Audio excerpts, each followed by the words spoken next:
Did you know that a private company once took over an entire country? And no, it wasn't some documentary about the UK. It was real. This is how the East India Company took over an entire country. Now you might be wondering what the East India Company was.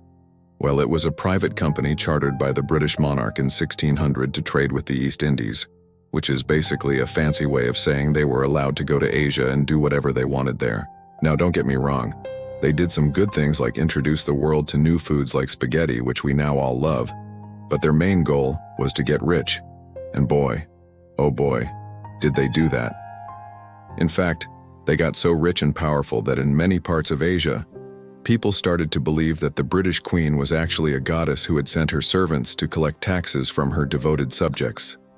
That's right. People genuinely believed that Queen Elizabeth II was a literal god. So the story of how the East India Company took over an entire country begins when they arrived in India in the early 17th century. At this point, India was made up of hundreds of small kingdoms, and the British came along and said, "Hey, we want to buy some spices." So the Indians were like, "Okay, here you go."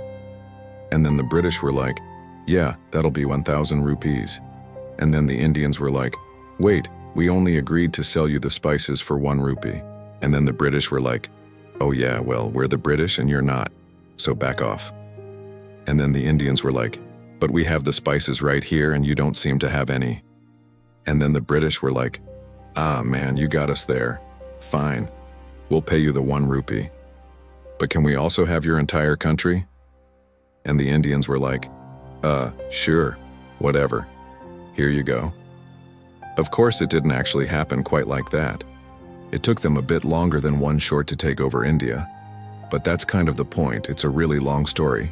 So if you could just subscribe, it would make me really happy because then more people will watch my videos, and therefore more people will learn about history. Alright, now let's get into the video. Alright, so it turns out that the East India Company didn't actually take over all of India. They only took over a small part of it. In fact, at its peak, the East India Company only controlled about 3% of the Indian subcontinent. But still, that's pretty impressive, considering that it was a private company and not even a particularly big one. At the time, the East India Company had fewer than 100 shareholders, and most of them were just regular people who had invested a few pounds. So, how did these regular people take over an entire country? Well, the answer is complicated and has a lot to do with one word: guns. The East India Company was founded in 1600, and for the first few decades, they focused on trading goods like spices and cotton with local rulers. But in the early 18th century, they decided that they wanted to start making their own money. And the best way to do that was to start collecting taxes. The problem was that the local rulers didn't really like the idea of giving the British any power.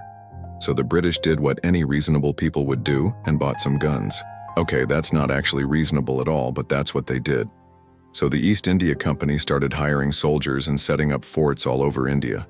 They also started making alliances with local rulers, promising them that they would protect them from their enemies if they let the company collect taxes in their territory. Basically, it was the same strategy that the Mongols used when they took over most of Asia and Europe. Except instead of threatening everyone, the British just threatened everyone. Anyway, by the mid-18th century, the East India Company had become so powerful that the various Indian rulers started to think that maybe it was a good idea to ally themselves with the British. Because despite being smaller and weaker than the other kingdoms, the British were able to get the upper hand because of their advanced technology. For example, they had better weapons, and they also had accounting rules. Like seriously, before the East India Company showed up, the Indian kingdoms didn't even keep track of their money. Like, I'm not even kidding. When they wanted to buy something, they would just tell the merchant to take whatever he thought was fair, and then hope that he wasn't a greedy bastard. But with the East India Company, everything was accounted for. Every single transaction was recorded in a massive ledger, and that gave them a huge advantage over the Indians. For example, in 1757, the East India Company defeated the Nawab of Bengal in the Battle of Plassey, and they were able to do it even though they were outnumbered because the Nawab's army was disorganized and didn't know how to use their weapons. The British, on the other hand, were led by a man named Robert Clive. who was one of the most brilliant military minds of his day. Just kidding. He was actually a fat alcoholic, but he did win the battle. Anyway, after the battle, Clive took over the province of Bengal and started collecting taxes in the name of the British Queen. And that's when things started to get weird. See, as the East India Company grew more powerful, they started to need more money. So they started collecting taxes from the Indians, but they weren't very good at it. Like they didn't have a very organized system or anything. They were still pretty much running things like a trading company. But then Clive showed up and he changed everything. He introduced a new accounting system that made it easier to collect taxes, and he also hired a bunch of accountants to make sure that everything was done correctly. Now, you might be thinking, wow, what a nice guy. But the truth is, Clive was actually a total dick. He basically introduced accounting rules to suck more money out of the Indians. He also set up a judicial system that was biased against the Indians, and he even started censoring the press. Still, most Indians were okay with all of this because they liked having the British around. See, the British were really good at one thing, fighting other British people. So the Indians were able to take advantage of that by hiring the British to fight their wars for them. For example, in 1740, the French were trying to take over India, and the British were like, cool, we'll help you fight them.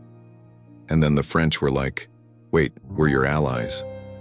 And then the British were like, ah man, you got us there. Anyway, where were we? Oh yeah, taking over your country. So yeah, despite being corrupt and oppressive, the East India Company was still popular in India, and that's because they were seen as a force for order and stability in a part of the world that was basically just a giant free-for-all. However, that didn't last forever. In 1858, the British government took over the East India Company and turned India into a colony. And that's because the British realized that they could make more money by taxing the Indians directly than by letting the East India Company do it. Also, the East India Company had gotten so corrupt that even the British government was like, whoa guys, maybe we should step in here. For example, in 1857 there was a massive rebellion in India against the British, which the British government was able to put down. But that cost them a lot of money, and they didn't feel like doing that again.